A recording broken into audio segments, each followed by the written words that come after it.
Hello and welcome back to another episode of the Work the Crowd podcast. I am one of your hosts, Dougie Fresh, and the other guy, Jacob Clucas. He's going to be joining us here in just a second. But while he's joining us in the show, today we're going to talk about where does Shai's season, this past season, rank against the All-NBA, all-time rankings pretty much. Oh, here he is, folks. Here he is. He has now entered the show. Jacob Clucas, welcome. On top of that, where does OKC stack against previous champs? And then we're going to talk about the Ace Bailey saga. And there couldn't have been more of a better entrance than that. That was completely perfect. Appreciate that. So let's get into it. Completely your idea. Come on, that was funny. It was. All right, so last week on the show, obviously we were recording mid Game 7 of the NBA Finals. If you don't know, live under a rock, I don't know. Oklahoma City ended up, blowing the brakes off of Indiana partially because Tyrese Halliburton tore his Achilles in the game. I'm not going to be the one to speculate. Does that, if Indiana would have won, had they not, or had he not, all that, you could do all that yourself. But yeah, so the Oklahoma City Thunder won the NBA Finals. And today I kind of want to, for those who don't know, me and Doug have like a notes page of like pod topics we want to put on if we want to talk about it. So Doug didn't really put anything on. I kind of wanted to make this an all NBA episode, partially because of season wrapped up, finals ended, and the draft was just this Wednesday. So kind of big last week for NBA basketball before free agency starts up here soon. So where does Shai's season match up? So I know it's a very controversial when you talk about Shai right now, because probably 3 months ago, prior to the playoffs, I would say the consensus around the average fan in the league, people love Shai. And I would say after watching the playoffs, that opinion has changed a little bit, just because of people don't like the foul baiting that he does. There's no denying it. He 100% foul baits people. Some of them, majority of them, are not legitimate fouls, but they get called. And so I feel like people's thoughts and mindset on Shai has changed a lot since the playoffs have ended. But regardless of what you think of Shai Alexander, he quite literally just had one of the best seasons we've ever seen, and from an individual standpoint. And so if you look at it, regular season, he finished averaging 32.7 points, which was good for number one in the NBA in scoring this year. 4.1 rebounds, 5 assists exactly, 1.7 steals, 1 block exactly, while shooting 52% from the field, 38% from three, 90 from the line. Then you add on playoff numbers. He averaged, and I'll just round up, he averaged 35, 7, 2 steals, a block on 48, 28, and 88 shooting. Now, the 28% three-point shooting just drastically went down from the regular season. But then you add on what he did also. All-Star appearance. He was first team All-NBA. He won the scoring title, regular season MVP, Western Conference Finals MVP, and now Finals MVP. Jesus. Yeah, he's quite literally put up one of the better seasons we've ever seen. So it made me, being the intriguing guy that I am, when something pops in my mind, I gotta run with it. So I said, let's look up some of the best NBA seasons ever, and where does this match up? And so I created my own top 10 list, Doug. Okay. And I want you to tell me how you feel, either as I go, at the end, however you want to do it. But tied for 10th, I had Shai as 10th.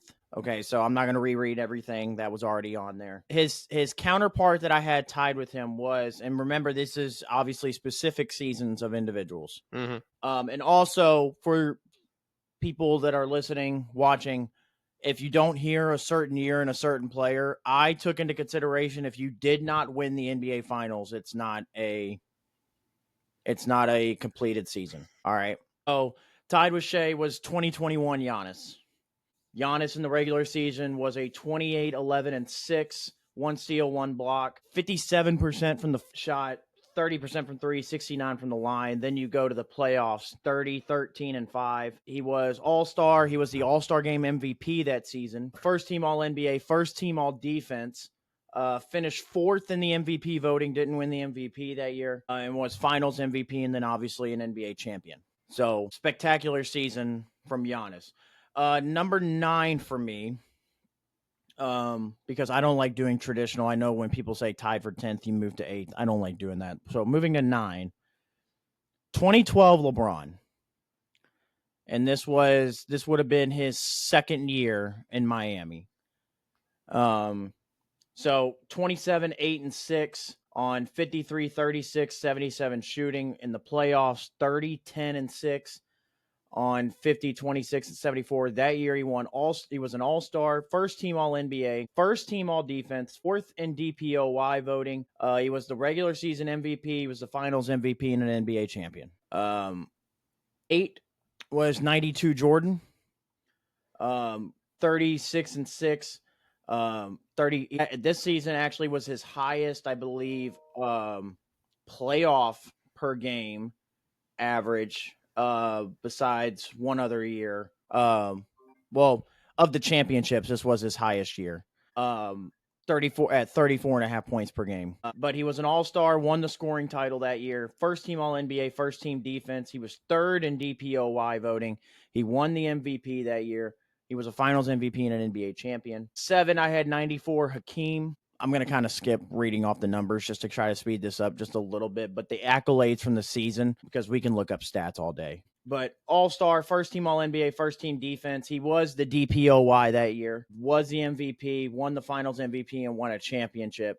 So I know a lot of people are going to look at, okay, he won MVP and DPOY in the same season. You know, how's that not ranked a little bit higher? But you'll see as we go on why in the certain seasons that I picked for certain players. 6, I had 84, was an all-star. He was the free throw percentage leader that year. First team all-NBA, second team all-defense, regular season MVP, finals MVP, NBA champion. Number 5, I had 2003 Tim Duncan. All-star, first team all-NBA, first team defense, won the MVP that year, won finals MVP, and won the championship. This was the Tim Duncan Spurs team that's beat the three-peat Lakers in the playoffs. Yeah.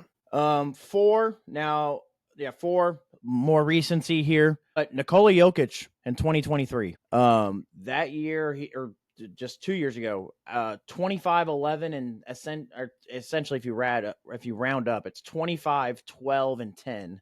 On 63% field goal percentage, 8% from 3, 82 from the line. He was an all-star. Now keep in mind, I just read off those stats, and I'm going to say this and going back to this, and thank God the NBA changed this. 5, 12, and 10, and he was second team all-NBA that season. What? Yeah, he was second team because Joel Embiid won the MVP that year. And that was the last year before the NBA changed the positionless all-NBA teams. So now it's just whoever you want to vote for, essentially. Back then it was you had to pick 2 guards, 2 forwards, and a center. Right. But yeah, 25, 12, and 10, and he was second team all-NBA. Finished second in MVP voting that year behind Joel Embiid, but he did win the NBA Finals MVP and was NBA champion. So now we get to the top 3. Number 3 was probably the best all-around when you talk about game, athletically, everything. Best all-around version of LeBron James was 2013. He averaged 27, 8, and 7, dropped it down to about 25 in the playoffs, but still 25, 8, and 7 in the playoffs. He was an all-star, first team all-NBA, first team all-defense, second in DPOY voting, regular season MVP, finals MVP, and NBA champion. Now, why does this one specific? Because this was the year that LeBron was robbed of the Defensive Player of the Year award. I was going to ask who won it that year. Marc Gasol. And you want to know what made this even worse, Doug? Marc Gasol won Defensive Player of the Year that year. He was second team all defense. Yeah, it makes sense. Yeah. So how it's like your MVP being second team all NBA. It doesn't make sense. Yeah. But so number 2 was 92 Jordan. Yeah. That year he averaged 30 in the regular season, raised it up to 35 in the playoffs, but that was the year that he was an all-star scoring champion, first team all-NBA, first team all-defense, third in DPOY, regular season MVP, finals MVP, NBA champion. But the best season, I think, by far we've ever seen in NBA history. Do you want to try to take a stab at it, Doug? Was it they have to be an NBA champion? I don't know. 2000 Shaquille O'Neal. Okay. So that season, I was gonna say maybe Kobe or something. So I will read everything that I jotted down for this one just to fully explain. So that year, Shaq averaged 30, 14, and 4, along with a steal and 4 blocks per game, while shooting 57% from the field. In the playoffs, he averaged 31, 15, and 3, while averaging a steal and 2 blocks per game on 57% shooting. That year, he was an All-Star, the All-Star Game MVP, the scoring champion, NBA field goal percentage leader, first team All-NBA, second team All-Defense. He did finish third in MVP voting that year and was Finals MVP and NBA champion. Third in MVP voting was the one thing. It could have been the absolute perfect season if he won MVP that year. But because that was the year, I believe, so 2000, that was AI that won the MVP that year. So, but 2000 Shaq, I think, to me, is single-handedly the greatest regular season we've ever seen. And it's, to me, it's not really close. I mean, it is a little bit close, but it's not as close as you would think. But, so there you go. So just rounding it out real quick. Number 1, 2000 Shaq. Number 2, 92 Jordan. 3, 2013 LeBron. 4, 2023 Jokic. 5, 03 Duncan. 6, 84 Bird. 7, 94 Hakeem. 8, 92 Jordan. 9, 2012 LeBron. And then tied for 10th was this past year Shai, and then 2021 Giannis. So real quick, so for the Shaq year, are you talking about it? Was it 2000, 2001, or No, 99, 2000? it's not. Let me double check real Because quick. this is so 99, 2000. Shaq won the MVP, and then 2000, No, this would have 2001. been. This is 2000, AI won it. 2001. Okay, Yeah, just this double is check. 2000, 2001. So not only would he have, if he won MVP this year, he would not only would he have probably a perfect season, but he would have went back-to-back MVP. Yeah. Which would have been. And it's also when we go about these seasons and talk about people that didn't win MVP as well. It's criminal that Shaq only won 1 MVP in his career. Well, Shaq brings that up on when I guess now It's criminal that TNT. It is absolutely criminal, and this is no disrespect, that guys like Steve Nash won back-to-back MVPs. How does a guy like Shaq or a guy like Kobe only have 1 MVP? Whoever voted. It's all who vote, right? And again, I understand people are always going to, it's voters fatigue. Listen, I don't care. If he's the best player that year, he's the best player. Don't give me the analytics of, and that's why Steve Nash won back-to-back MVPs. It was the analytics side of it of, they were the most efficient, high-scoring offense we've ever seen, and he was the cat. I don't care. I think one of Steve Nash's year, he averaged 16 points per game. Come on now. But Shai, to me, still one of the best seasons ever. I will give you honorable mentions on my list was 91 Jordan, 96 Jordan, 02 Shaq, 2016 LeBron, 86 Larry Bird, 2020 LeBron, 01 Shaq, and 2015 Steph Curry. Yeah. I'll be honest, I think if I was to change anything, I may have still put Shaq second on that just because he didn't win MVP. Okay, so who would you have won? Jordan, the 92 Jordan. The one I had second on the list? Yeah, just switch them 1 and 2, I think, if I was changing anything. And it sucks for Shaq because really, Shaq really is the most dominant player. I think really, presence player we've ever seen. Yes. People were physically scared to go up against him. Physically scared. They couldn't do anything with him. Anything to guard him. You would have had to, you just let him score 60. I mean, and that's the problem is that next to him, he had, with those Laker days, he had Kobe, who was also very, all right, well, normally, and with guys like that, where you go, all right, there's not much we're going to be able to do with him. He can do whatever he wants. Everybody else just can't get off. But the problem is Kobe Bryant can get off on anybody. Yeah. So that's what made them so special was you can put all your attention on Shaq all you want. But the minute you do, you're taking your eyes off Kobe. And listen, I wouldn't want anything to do with Kobe. Think about that. Your best defender, which, I mean, Shaq was a big, so he couldn't always take your best defender because you just had to throw whoever your big man was on him. But, yeah. I mean, theoretically, probably your second best option because you're going to have somebody dig down on Shaq is going to be guarding Kobe. Yeah, and you can't. I mean, most teams I would say would have tried to double team Shaq, but you couldn't. If Shaq, he would just spin and dunk on you. There was somebody, I can't remember who it was. I was watching it the other day. It popped up on Instagram Reels. They were talking about guarding Shaq back then. And they were like, when you went over the game plan, it was if you wanted even a chance, you had to dig down before he even dribbled the ball, like put the power dribble in. And if you didn't dig down, like it would legitimately cause problems in the locker room. What the heck? It would legitimately cause problems in the locker room for you, like as teammates, because you're just like, bro, you're just gonna leave me down here, all by myself. So I mean, that's the kind of thing Shaq did. Like, Yeah. And then if he had to, he passed out, and most likely it was Kobe. So then what? Like you're but I saying, mean, what do you do at that point? You could but play a 2-man game all day. But again, I don't like the whole voters fatigue thing when it comes to MVPs. I don't like that. Like if you're the best player with the best season, like and you deserve the MVP. You shouldn't be not voted for just because, well, we're tired of voting for you. Like, Yeah, I mean, I was going through the list of the previous winners, and there's only been like 2. LeBron was a back to back. Steph was back to Well, back. I wouldn't even worry about back to back. I'm talking about three-peats. Oh, you're talking about of MVPs? That's your voter fatigue. I think people go back to back. People go back to back a lot. It's the 3 time in a row people that get the voter fatigue. But Larry Bird did it. 83, 84, 84, 85, 85, 86. And then the next person to do it was Wilt Chamberlain. Yeah, 65, you 66, you don't 66, see people 67, three-peat 68, on 68. MVPs. Bill Russell never. Oh, no, Bill Russell did the 60, 60, 61, 61, 62, 63. So you're talking 3 players. Like Jordan never got 3 MVPs in a row. And that, like, So LeBron never did.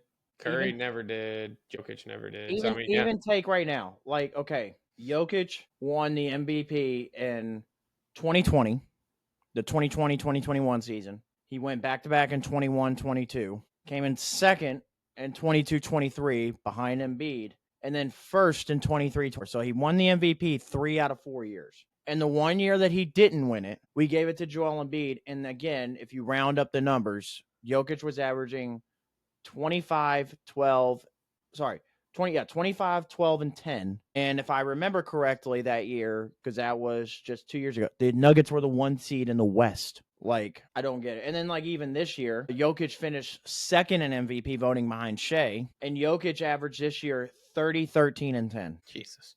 Now, again, a little different. Shai led the league in scoring, 32. OKC was the number 1 seed in the West, so I understand why Shai got it this year. Well, sure, but the fact that Jokic is still doing, like, has those numbers is like, there is an argument to be made that since 2020, when he won his first MVP, he's deserved to win MVP the last 5 years. yeah. I was going to say that. Like, If you go from he's had a pretty dominant 5 years. the 2020 to 2021 season, in that 5-year period, Jokic is averaging 27, 12, and 9. So, yeah. And then, so let's see, the year that he didn't win the MVP, it was 25, 12, and 10. If I go to Joel Embiid, because that was who won the MVP that year. So MVP, Joel averaged 33, 10, and 4. So again, I get it. I mean, Joel was, I believe, that led the league in scoring that year. Yeah, 33 points per game led the league in scoring. So 33 and 10. But the Sixers that year, if I remember correctly, just 2 years ago, was third in the Eastern Conference. Yeah, finished third in the Eastern Conference. So the 1 seed, where a guy's averaging in a much harder conference, the 1 seed, 25, basically a triple double. And one guy finished third in the East. Again, 33 and 10 is a very good season, but I don't know. I think the eye game, I understand Shai this year again, but the Joel one, I don't. the eyeball analysis of everything means a lot too. So watching Jokic play is fun. Yeah. Because he does everything. I'm not saying Embiid can't do everything, but like if I was watching Embiid and Jokic, I would probably still give it to Jokic just based on the way he plays ball. There was a year, and I remember doing it on the older version of this show where I came on here. The starting 5 of the Denver Nuggets, which at the time was Murray, KCP, Michael Porter Jr., Aaron Gordon, Jokic. I believe it was the year they won the championship, I believe. That starting 5, if you went to the analytics of the NBA and looked up the most efficient basketball players in the NBA, the top 5 efficient players in the NBA were the starting 5 of the Denver Nuggets. And that's 100% because of Nikola Jokic. Oh, yeah. Yeah, he made them all better. Like, that's an insane stat within itself, is that your 4 other counterparts, because of you, are just as efficient as you are because of how you play basketball. Like crazy. Yeah.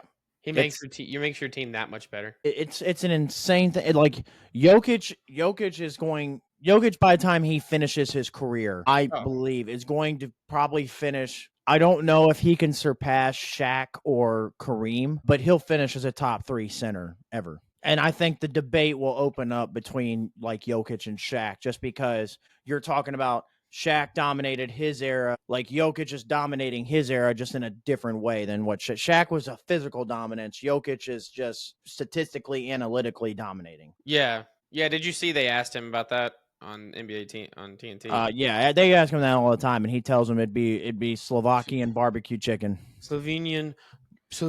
Yeah, and which is funny because he's not even Slovenian; he's Serbian. Yeah, he's like wherever he's from. But yeah.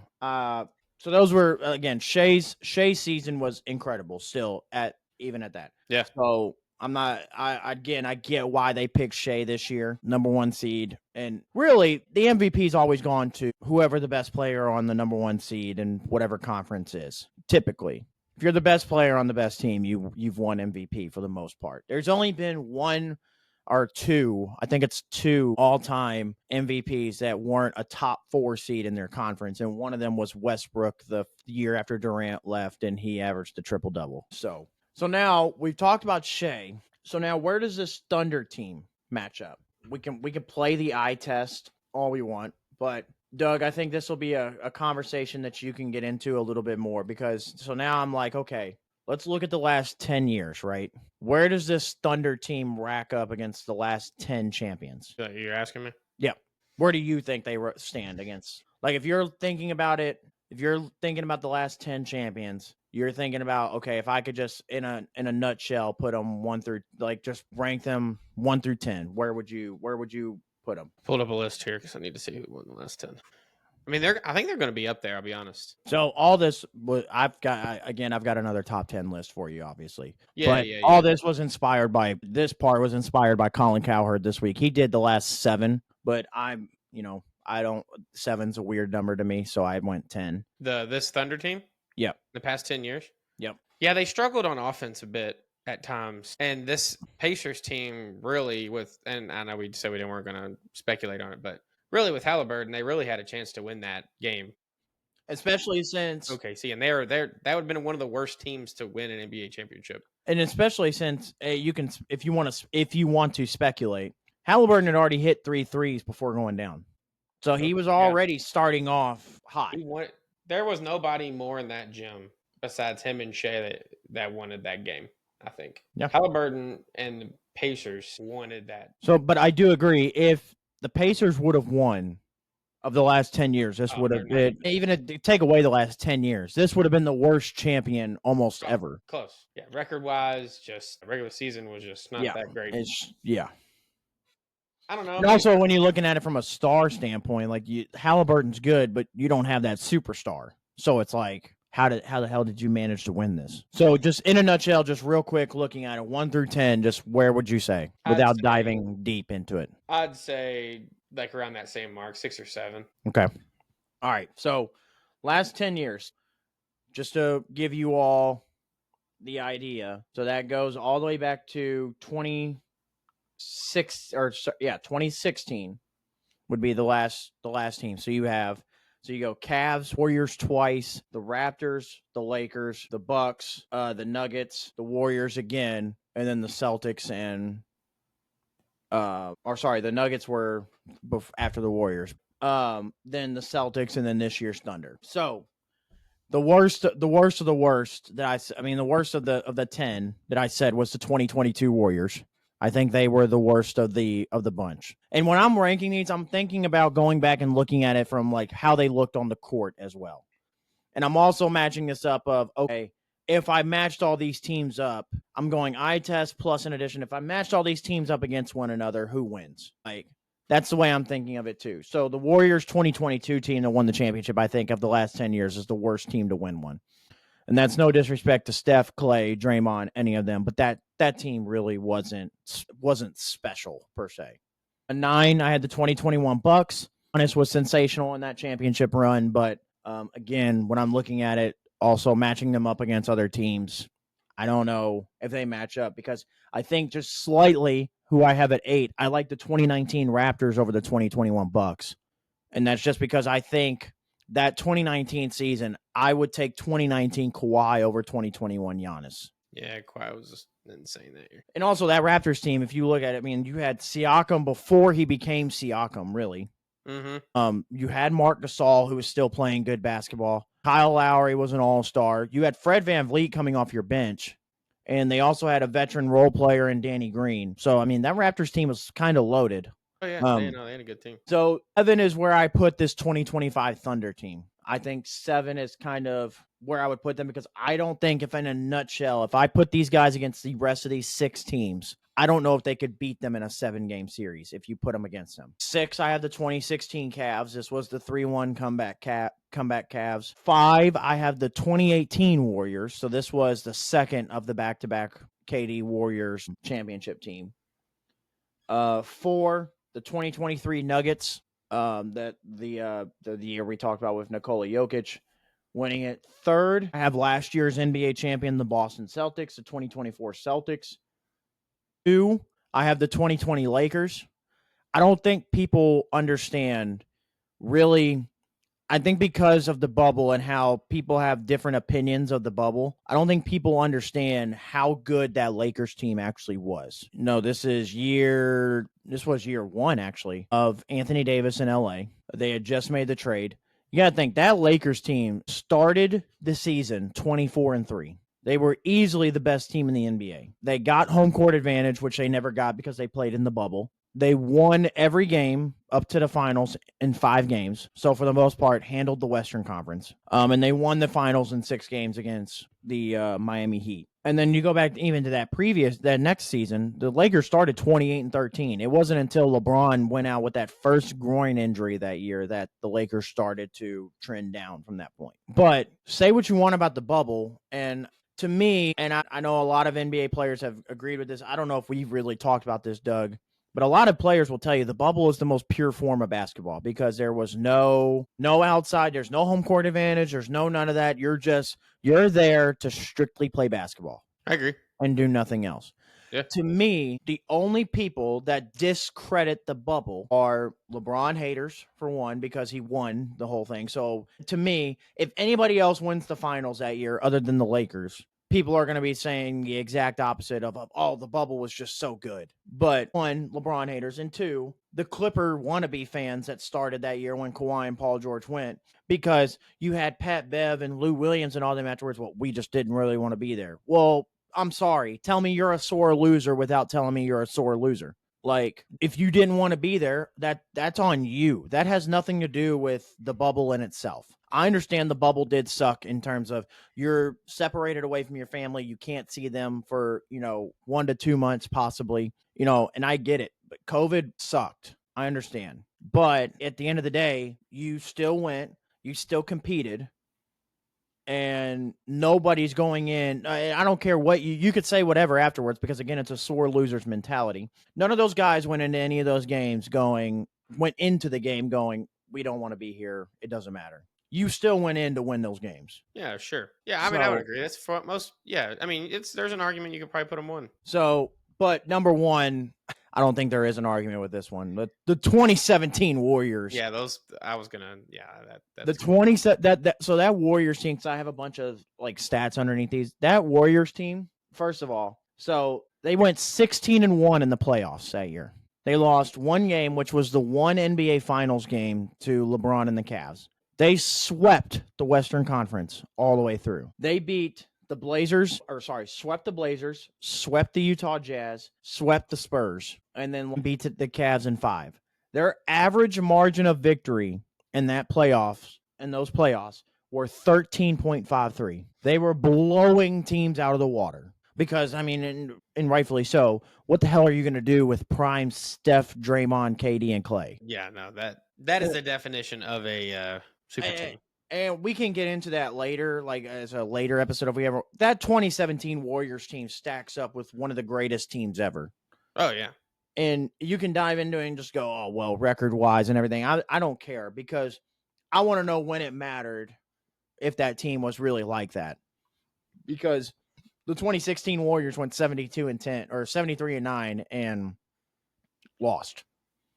So, when I think of all-time great teams, a champion has to be a part of that. And nobody remembers 73-9 because all they remember is the 3-1 comeback. That Warriors team was like them or hate them with the KD move, was special, fun to watch, etc. So now I know this wasn't on there originally, Doug, but I kind of saw it this morning, and I kind of want to poke at it a little. We don't have to dive too far into it. So, because I feel like the answer flip-flops by the year. Is small market teams being in the finals, is this, we've kind of alluded to this a little bit, but I guess parity is the word that I'm really looking for. Hold on, I saved the picture. Yeah, here it is. So in the 30 years that David Stern was in charge of the league, there was 8 different NBA champions in 30 years. In the 12 years that Adam Silver's been in charge, there's been 9 different NBA champions. So is parity good for the league? Because again, I feel like this question changes by year. I feel like if you got a Celtics-Lakers NBA Finals for 2 straight years, or even let's go back, when prime of our basketball careers, we watched Cavs Warriors go at it for 4 straight years. Yeah. So then you had probably, and again, Cavs aren't really big market, but they seen big market just because they had LeBron and Kyrie. But if you said, so let's go back. If you have Lakers Celtics for 4 straight years, you would probably at some point, I feel like people at some point go, man, I just wish somebody different would make it. But then that year that somebody different makes it, you're going, oh, this finals is lacking star power, and it just doesn't feel the same. So is parity good for the league or not? I'm gonna say yes. And this year was, yes, they weren't big market teams, and I do think it did lack some star power. Although Shai is a star himself, in his own right. But it was the story of the Pacers that really drove the entire finals, really the whole playoffs. I think, really everybody expected the Thunder to make it. Yep. And so with the Pacers being where they were, I think that was why people were watching. And I don't think it necessarily has to do with what the teams are.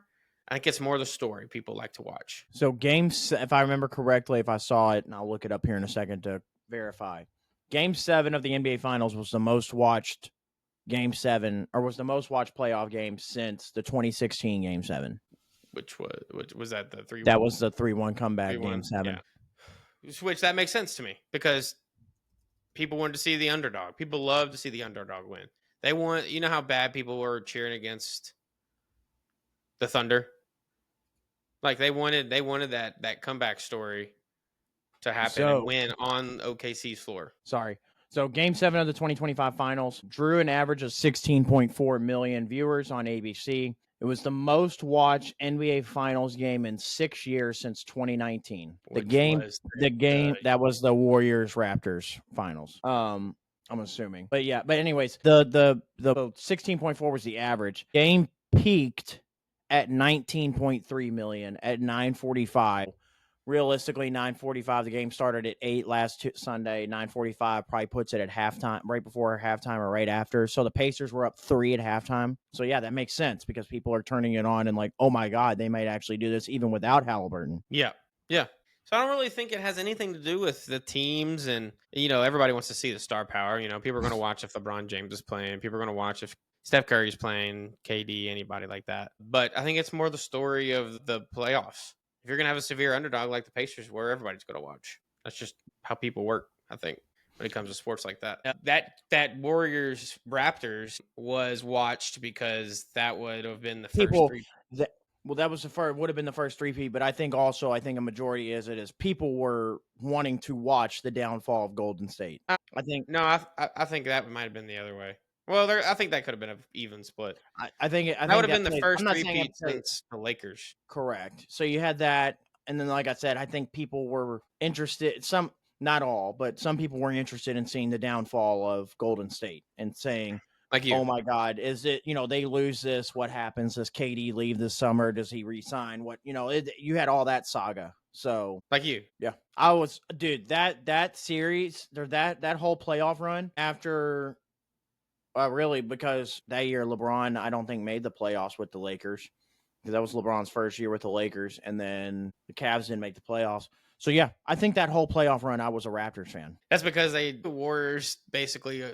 That was also The the year Cavs the won Warriors. one game against the Warriors those Yeah. last the two previous years. So Yeah. as a true LeBron fan as you are, you could not stand to watch the Warriors win another. No, and then, but yeah. So I mean, and then I was really a fan of Kawhi. I really did like Kawhi, and I thought even prior to the season, I thought Kawhi going to Toronto was an underrated move. People were talking about, Pop just shipped him out, and I was like, I don't think people realize how good the Raptors could be if, Kawhi really wants to be here, for even if it's just for the year. And you sound like LeBron reading them books right Yeah. now. That's what you sound like.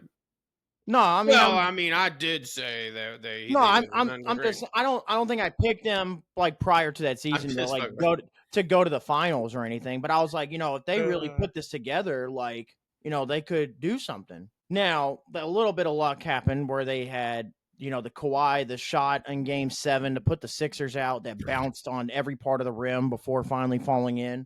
They had that go for them.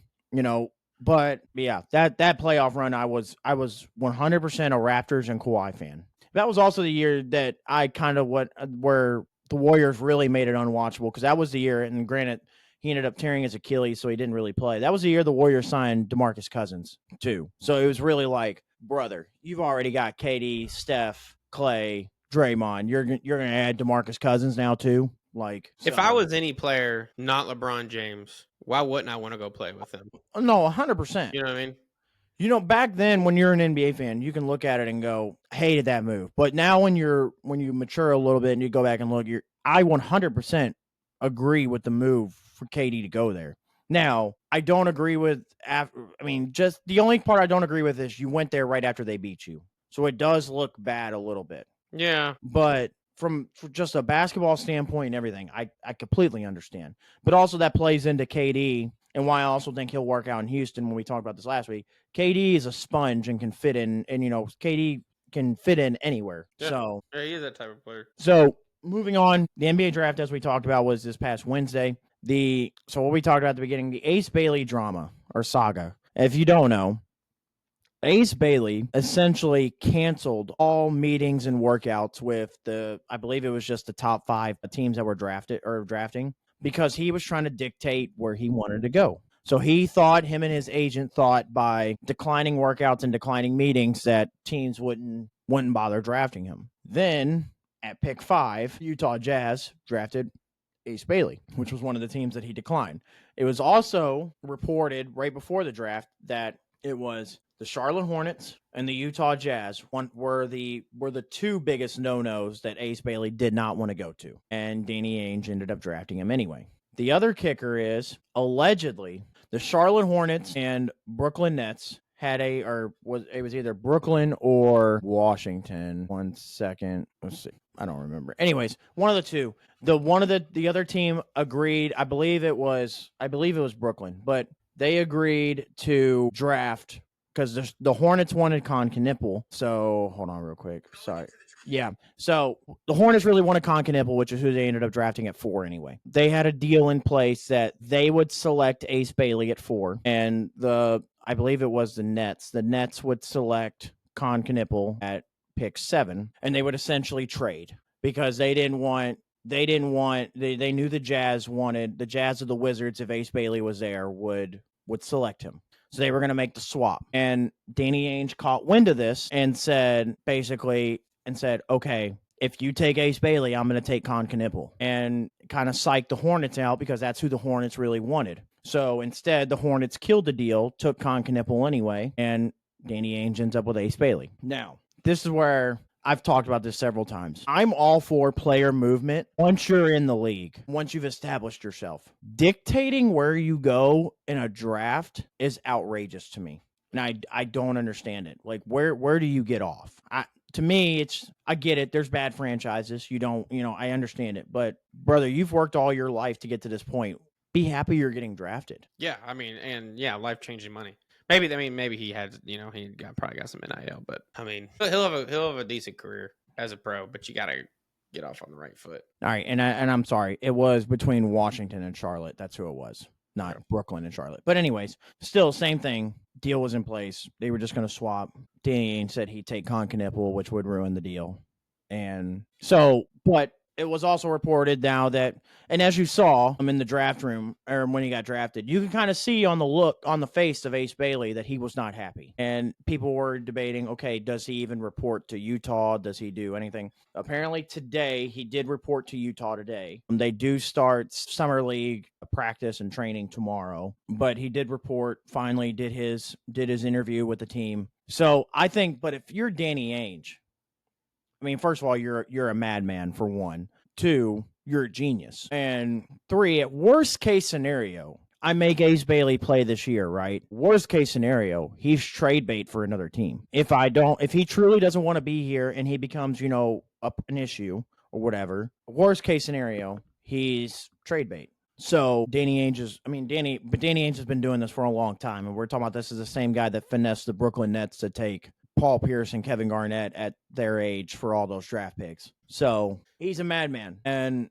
I respect it. I think it's funny when you come out publicly essentially and say you don't want to get drafted by this team, and that team says, fuck you, we'll draft you anyway. Yeah. So in reality, I mean, I guess the player could just not. So I get it. So part of the reason is Ace Bailey and his agent came out and was like, they want Ace Bailey to be able to go into a situation where he could be, the number one scoring option like right away, which is why he was trying to dictate like a team like Washington or Brooklyn, because he knows that he could go there and essentially be the guy right away. And I think he's, you look at the number one pick, which was Mavericks. You've got Anthony Davis, you got Kyrie Irving. You're not going to be able to be that guy going in.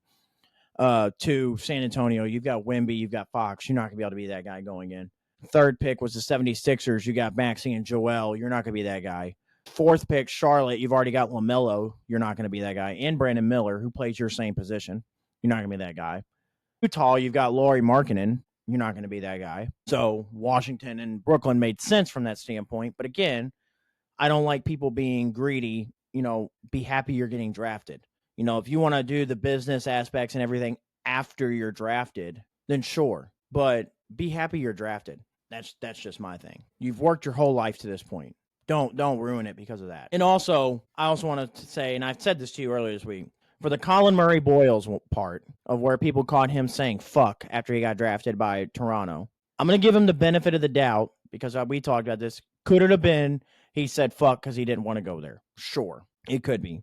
I can't tell you what he's thinking. But let's also think about, what if it's a sigh of relief? Like, you're happy you got drafted. You're waiting to hear your name. You finally do, and it's like, fuck. Like finally. Like, let's not just automatically assume it's because he didn't want to go to said team drafting him. Yeah, that kind of got blown out of proportion. So there's that. Ace Bailey apparently did go in, is reported to Utah, will be starting practice. That's settled for now. We'll see if that turns into anything later. But again, I don't like players trying to dictate where they go, because usually it never works out for the player also. So there's that. So, Doug, you got anything else to wrap up today? The only thing I was going to bring up was LeBron picking up his $52.6 million option with the Lakers for next year.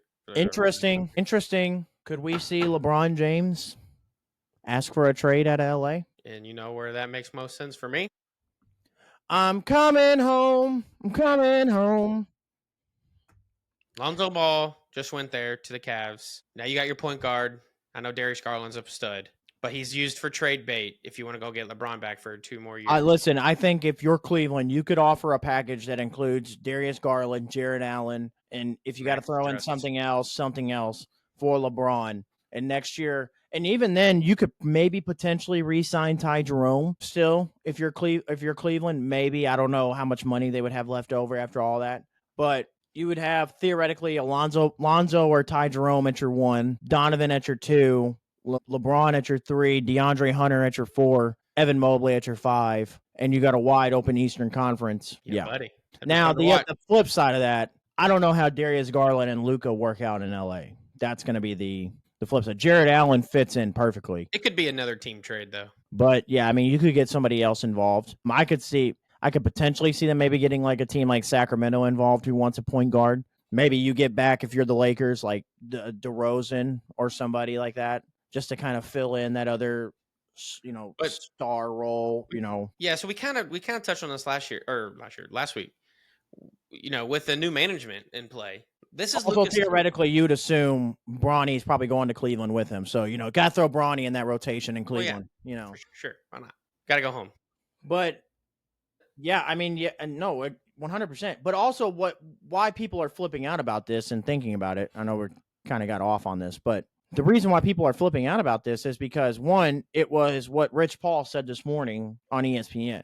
So Rich Paul's quote was, LeBron wants to compete for a championship. He knows the Lakers are building for the future. He understands that he values a realistic chance of winning it all. We understand the difficulty in winning now while preparing for the future. We do want to evaluate what's best for LeBron at this stage in his life and career. He wants to make every season he has left count, and the Lakers understand that, and we are supportive and want what's best for him. Now, and also the other kicker to that is LeBron opting into his deal. We have never seen LeBron opt into his player option. He takes the player option for the sole reason of seeing what the roster looks like, seeing what the team is going to look like, and if he feels like it's going to be good, he'll opt out of said contract and re-sign for that extra year. He has never opted in to his contract. So, and another thing, he's going to ask for a trade.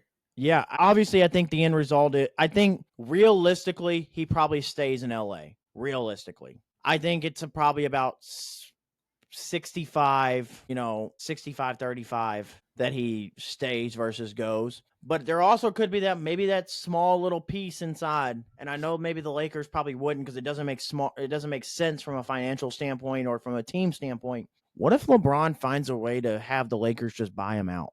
And he can dictate where he goes. I mean, he has a no trade clause. He has to suggest it. Correct, but he can just dictate where he goes from there. And if he goes to whatever said team, they don't have to give up assets, and he can sign for whatever amount he wants. Yeah, if maybe money is less of the issue, and he just wants to win, and don't put Cavs. So, like, what if Cleveland? Don't what if he, what if in that like less than 1% chance he just gets bought out and just signs with Cleveland? And now, if you're Cleveland, you got to keep Jared Allen and Darius Garland, all while getting LeBron still. I mean, yeah, that's best case scenario for probably LeBron and the Cavs.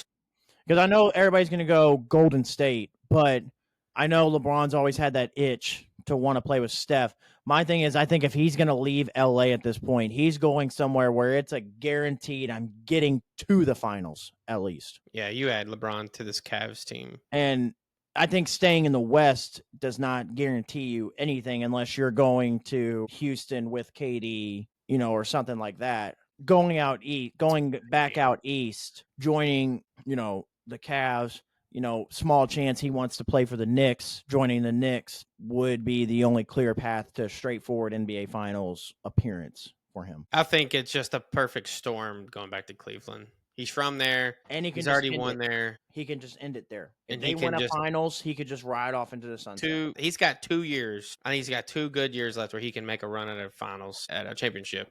Well, that's the thing. I think if LeBron wins a finals in the next 2 years, if he wins it next year, like let's just say he goes to Cleveland, they win the finals, I think he calls it quits after that. Man, I don't know. I think he goes, listen, and especially if he wins number 6. If he wins like finals MVP, because at that point it's going to turn into what 40-year-old has ever won finals MVP and a championship. So, yeah, I think if he were to go to Cleveland, win it next year, I think he calls it quits. Also, it was also reported, caught on video, of LeBron saying Savannah wants me to retire in the next year or so. I was going to bring that up too. That I saw that on Twitter. They were talking about that, which that makes sense. I mean, it's time. You go back home to Cleveland, where it all started, where you ended up winning. You win a championship, and if LeBron's always been a family man as well. So I think if Savannah truly wants him to retire, I think LeBron will just retire. So I think he wins the championship. I think if, they had that conversation and, at home, I think that would be a serious conversation and probably something that does happen. Yeah, I mean, I was just looking it up. He still owns a 30,000 square foot mansion in Akron. Yeah. So, I mean, well, that's home. He's always going to have a home there. well, I'm just saying easy transition, right? Easy Yeah. transition back. You don't have to look for a house. Just move your ass. Ronnie, come play with me for 2 years. Cleveland will bring you back with open arms, and he still has a chance. Bronny's then, after LeBron's done, still has a chance to play with a really good team. Yeah, I'd like LeBron a lot better if he would go back to Cleveland. Well, I think you would like that because he'd play with Donovan Mitchell and help Donovan Mitchell get a ring. Yeah, I mean, that's a plus side. No, I like the story of the go back home, win something for you. Like when he won in 2016, you couldn't even be mad at it. You come back from 3-1. It made me cry. No, I like. No, I'm saying it made me cry in 2016. Oh, it made you cry. Yeah, I mean, yeah. If you think about it, I mean, what he did. Well, he and was saying also for years he wanted to win a championship for Cleveland. That and me just being the Ohio boy, Well, yeah, seeing my team finally win a world championship. yeah.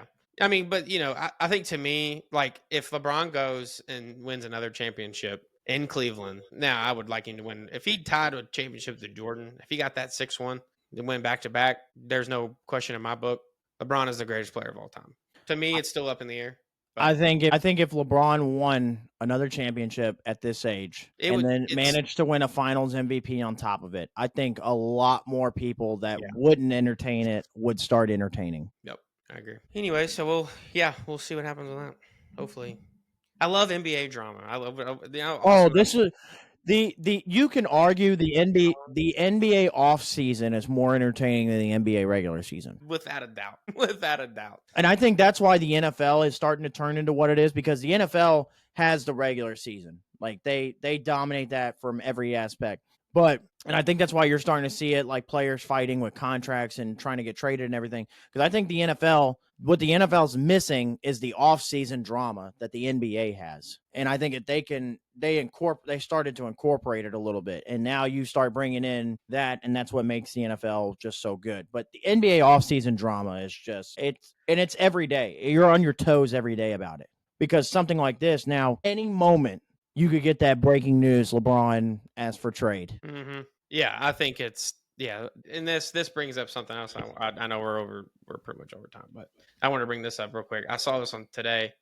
It was a tweet, but it was saying it was from Awful Announcing, which they are verified, but I know you can buy that now. But but Jay Billis, this was a quote according to Jay Billis. So this Awful Announcing account says, "If you prefer college basketball over the NBA, it's not for the basketball." And Mike Golick Jr. commented on the tweet and said, "This is true of the NFL and college football as well." He said, if you like college basketball over the NBA, it's not for the basketball. I disagree with that. And the NFL piece. If you like, well, first of all, college football and NFL are both fantastic. They're good. It's good football. Yeah, no matter what. But the NBA versus college basketball is two completely different. College basketball is more strategic, more about coaching, more about discipline, all that. NBA is just about star power. I'd be very... If you like college basketball, it's because you like basketball at its purest form. Yeah, I agree. That's what I'm saying. I think it's kind of... I'm not exactly believing that this is what Jay Billis said. I hope he kind of comes back and sees that and hopefully denies that, because Jay Billis is a college basketball guy. Yeah. And none of this makes sense. And for Mike Golick Jr. to say that as well is just stupid. I don't understand that. People like college sports because it's where they're from, most likely, or that's where they went to school. Correct. It's not. It has anything to do or with you have people like us that live in states that don't have professional sports. Yeah. College football still has really good football. You see the future NFL stars out there playing. That is what that is. You're telling me you watch Lamar Jackson play in college, but you watch it because it wasn't because of the football? Yeah, what else are you watching college football for if you're not watching it for the football? Brother, watching Lamar Jackson and Deshaun Watson. And listen, if we're going to be real, like college, and also, like, you can't even say you don't watch college basketball for the basketball, because college basketball stars versus NBA stars are completely different. Well, yeah. You have college basketball is more like the college basketball stars are more relatable to the average fan than NBA stars. NBA stars, I can't be LeBron. I can't be KD. I can't. But guess what? I could go be Tyler Hansborough. Well, but I'm saying, I'm just saying from the average fan, you can go be Tyler Hansborough. I can go be, a JJ Redick in it, for my team. I can go be those star players. I can't be what the NBA has. You got to look at one point, guys like recently, Hunter Dickinson was a star in college basketball. And most stars in college basketball end up being role players or G League players in the NBA. Yeah, he didn't get drafted, did he? No. So that's the thing. That's where I don't agree. That would be my main argument. Is that stars in college basketball end up being almost nobodies in the NBA. So if I'm watching college basketball, it's for the basketball. There's no other reason I'd watch. I'm not watching it just for star power because the star power is not the same. So that would be my argument. That's dumb. The product of the NFL and college football are good, are fantastic. Now, there's also two different in terms of two different kinds of fantastic. But again, college to pro sports, it's the same even for the NFL and college football. College football is a little bit more strategic, I feel like, than the NFL is because, teams like Miami, you could just have a Tyreek Hill and it doesn't matter how strategic you are. I can just burn you over the top. But college football is a little bit more strategic, goes into a little bit more coaching, discipline, everything like that. Same with college basketball to the NBA. Yeah. So, sure. Again, if I'm watching college football or college basketball, I'm watching it for the purest form of said sport. Yep, I agree. All right, I think that's it. Before Doug scrolls on Twitter and sees something else. I mean, it could be endless. Twitter is a full sports cesspool. I mean, we could do that as a topic. Me and you scroll through Twitter. First thing that catches our attention, we talk about. I like it. Let's do it. All right. That being said, like, comment, subscribe to the YouTube. Doesn't cost anything. Just to click a button. Just give us a click, give us a follow. All socials are linked in there as well. All socials are linked on my Instagram, including to the YouTube, and all that. Give us a shout out, give us a follow. Peace.